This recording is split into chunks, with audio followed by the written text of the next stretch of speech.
Hey guys, welcome back. Today we'll be looking at how to install NGINX web server on a Linux VM created on Microsoft Azure. I already covered how to create a Linux VM on Azure in one of my previous videos, so please make sure to check that out. Now as you can see, I'm already logged into the Azure portal and have opened my VM page. Now the next step is to go ahead and connect to this VM using SSH through a command line. So let me open the command line, and I already have the command to connect to this VM using SSH. So the command that I'll be issuing is SSH-I, the key that we'll be using. And if you remember, we created this key when we created the VM on Azure. And in the command, we'll also provide the username of this VM along with its public IP. So let's go ahead and connect to this VM. I'll press enter. And as you can see guys, I'm already connected to this VM. Now the next step before installing NGINX is to update the package repositories of this VM. So I'll enter this command, which is sudo apt update.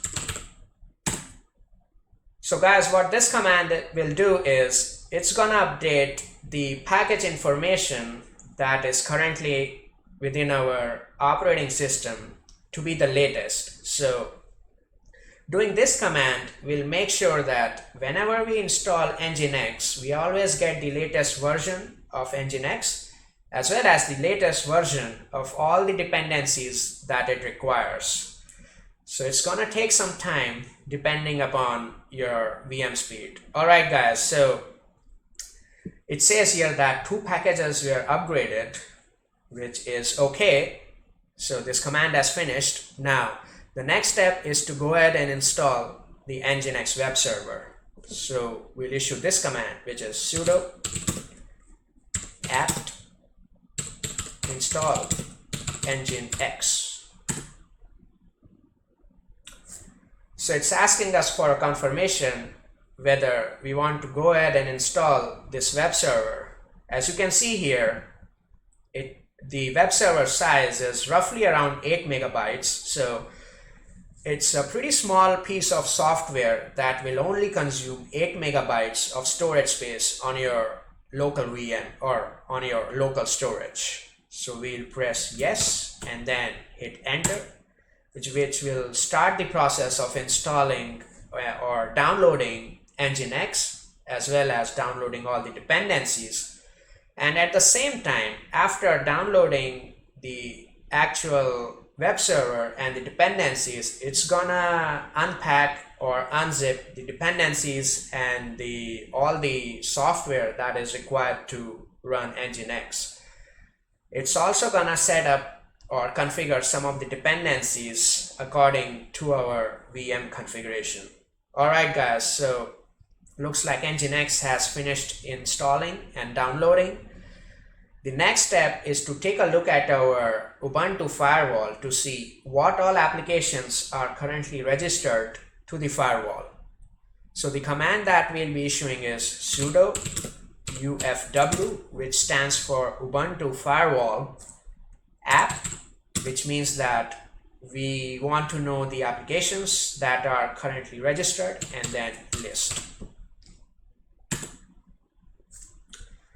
So we see that NGINX has registered 3 configurations or 3 profiles with our firewall. Let's go through each profile one by one and see what it means. The first profile is NGINX full.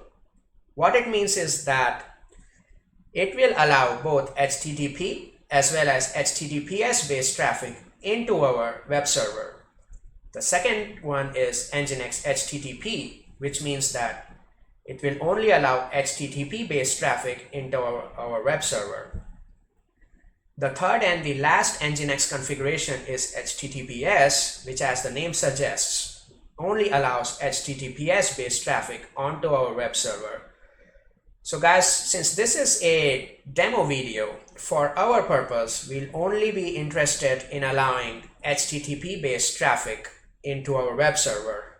In real life, you would want to allow NGINX HTTPS, which means only allowing HTTPS based traffic into your web server. But for now, we'll only be looking at HTTP based traffic.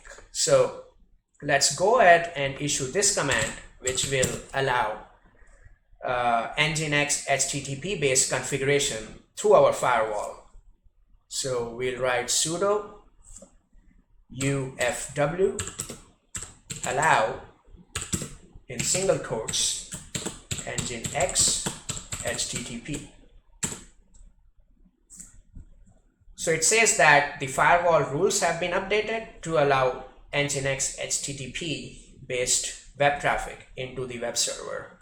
Now let's look at the status of our firewall to see if it's active or inactive. So let's run this command, sudo ufw status.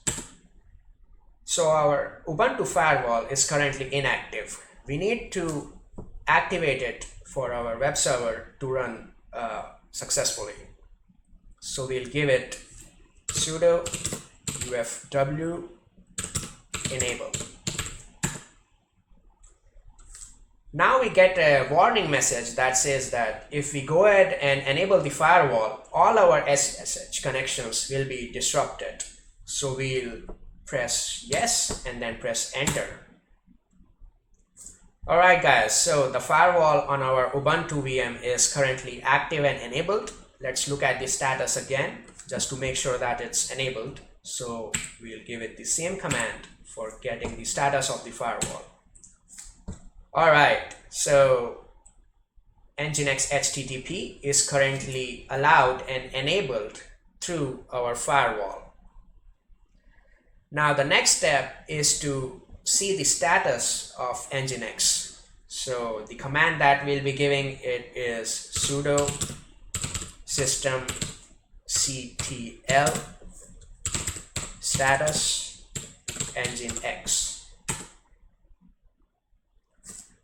Alright guys, so as you can see here, NGINX is running fine on our VM, as you can see from the green message that you see over here, which says active and within brackets it says running. So the next step now is to test out our web server to see if it is actually running or not.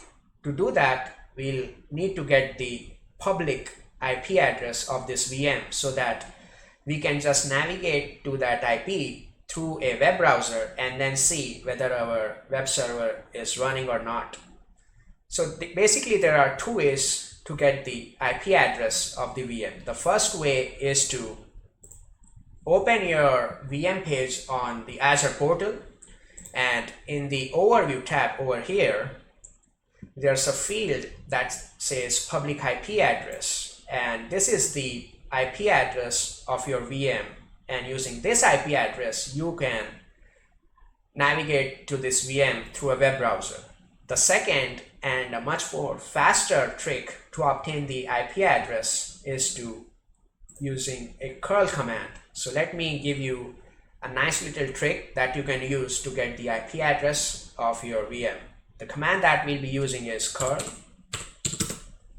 -4 ICANHAZIP.com.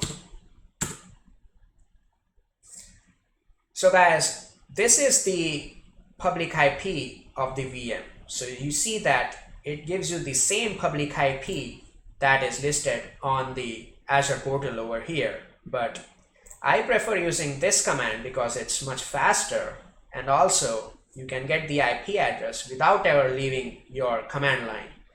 So guys, before testing out our web server, there's one very important step that we need to perform, and that step is to open port 80 on our VM to allow HTTP based traffic. Because if you do not open port 80, the VM will not be accepting HTTP based traffic. So to do that, open the VM page on your Azure portal and then click on the networking tab on the left. So this tab shows you all the active rules regarding the ports on your VM.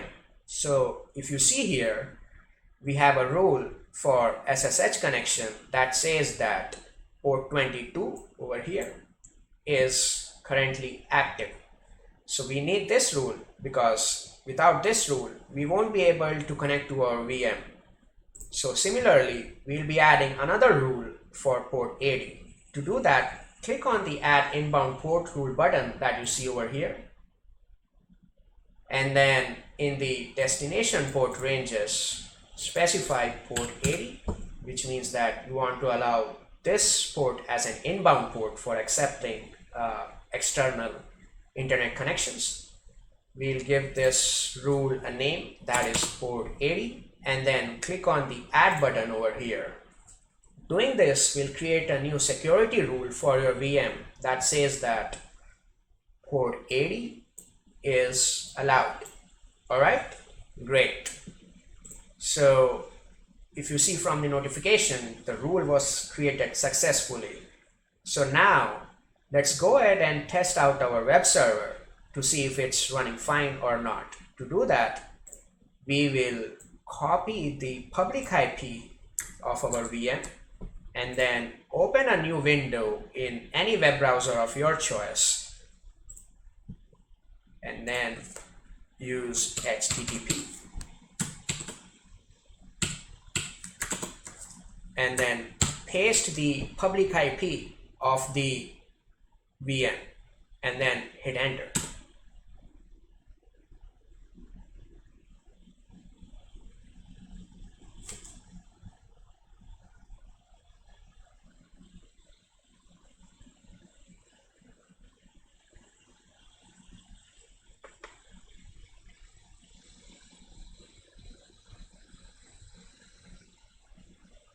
Alright guys, so as you can see here, we are seeing the NGINX welcome message, which means that NGINX is installed successfully and has been configured to allow HTTP based traffic, and it's working fine and accepting all the HTTP based connections from outside. Great. Now that we have installed NGINX on our VM, let's look at a few commands that you can use to basically start and stop and restart NGINX on your VM. So the first command that we'll be looking at is stopping NGINX. So the command is sudo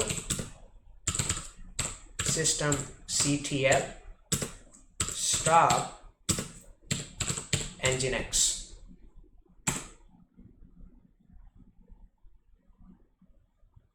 So running this command will basically stop NGINX from working on your VM.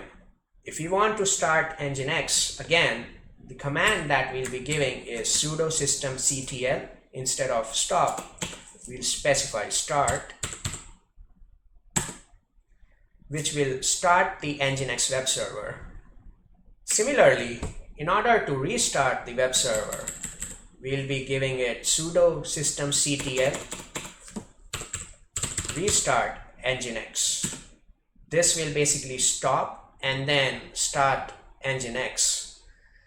Now, if you do some configuration changes for the web server and then would like to make sure that the configuration changes that you do are applied to your web server without actually stopping and starting the web server, you can just do a reload, which will reload NGINX without actually restarting it, and then your configuration will be applied successfully. So the command that you will give is sudo systemctl reload NGINX.